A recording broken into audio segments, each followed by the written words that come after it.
5:30 నుంచి ఎదురు చూస్తూనే ఉన్నా. పని తొందరగా అయిపోతే వస్తాడేమో కానీ ఇప్పుడు టైము 9. ఏమైంది ఇంకా రాలేదు అని ఫోన్ చేసి పని చేసే దగ్గర మళ్ళీ వేరే తరుగు పని కొంచెం లేట్ అయిద్ది వచ్చేసరికి అని చెప్పింది. అదేంటి ఒకదాన్నే ఉన్నా కదా.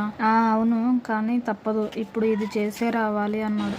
ఇంకేం చేస్తాంలే అనుకున్నా కానీ చిన్న సౌండ్ అయినా చాలా భయం వేస్తుందిరా. ఇంట్లో పిల్లలు లేరు, పక్కన మీనా లేదు, కింద ఓనర్ అక్క వాళ్ళు కూడా లేరు. ఏంటక్క నీకు భయమా? జోకులా?